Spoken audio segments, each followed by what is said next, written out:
As we listen to these scriptures today, I think they're calling us to something.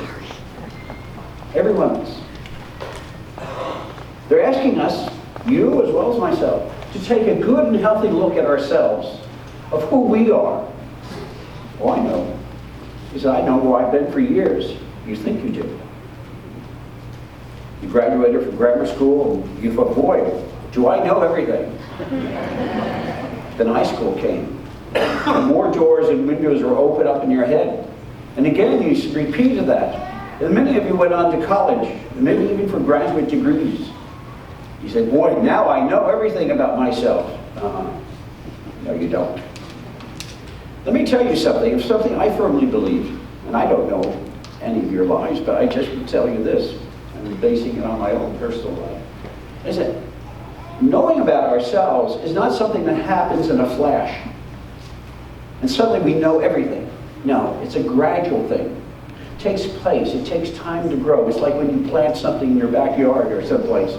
It takes time for that to grow. It has to be nourished.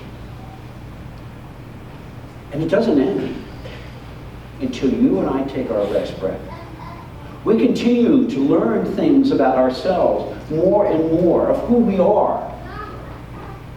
Suddenly, there could have been an accident, or someone has maybe cancer, or someone has some other disease, and something snaps in them, and they start understanding more about themselves.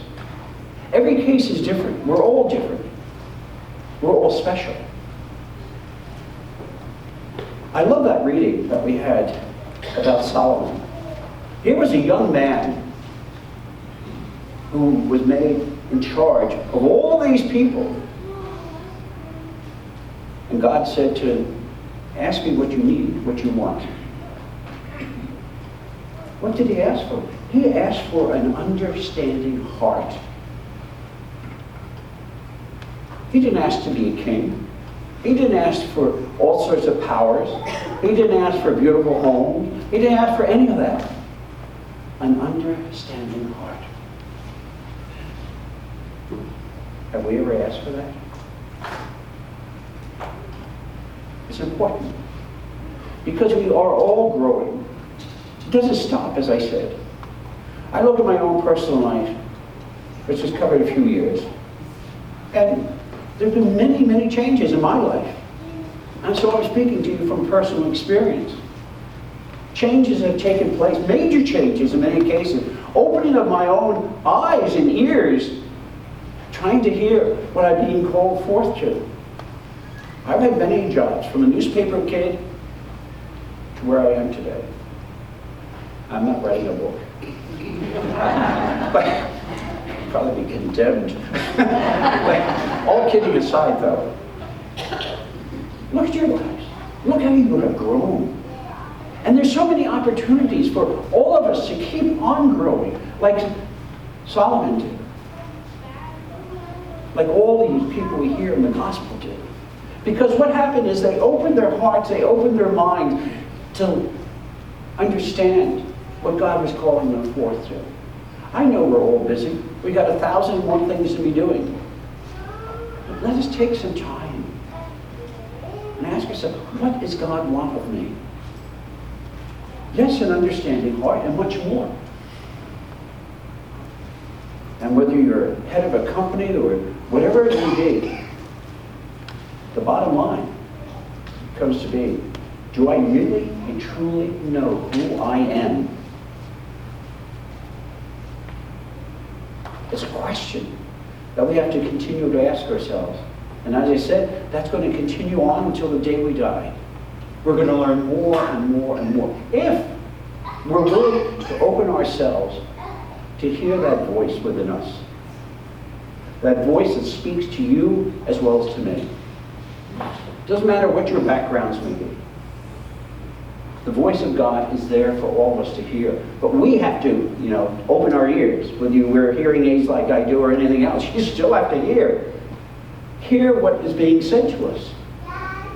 And some of the things are major changes in your life.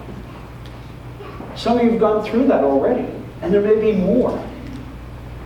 But it's a gift that God gives to every one of us. It's a beautiful gift. Because you can see things hopefully in a positive way because it changes in your life. You can reach out to people who need help. It could be a small thing. Simple thing at a grocery store. Someone drops some of their groceries and so forth. You just run over and help them pick it up and move on. But that's different. Some people just walk away and leave them there. It doesn't have to be something major. An understanding heart. That's one thing, yes. But take a good look at ourselves. You as well as myself. I wouldn't be where I am today. I've been out here 3 years now. A lot of changes have taken place in my own life because of people like you who've entered my life. Help that make a change. And if you're not sure what's happening, go and ask your best friend what you need to do. They'll tell you. In many uncertain terms, they'll tell you. Because you trust them. As we should all be trusting the God that's put us here on this earth. Think about it. Think about it. That's why I told you to listen to those words you sang at the very opening. They're powerful. They're questions that are being asked of you and me. You take that home today with you. Put it on your refrigerator when you get some free time. Take it off and reflect upon what are those questions that are being asked. Can you answer them? We're here for one another. We're on this journey together. And we're here to help one another grow and become better people. You're all God's gift. Every one of us. No exceptions. You may not realize that all the time, but you have to come to that realization that you are God's gift. What's that old saying there? Where your heart is where the treasure is. Well, where is our heart? Where is our heart?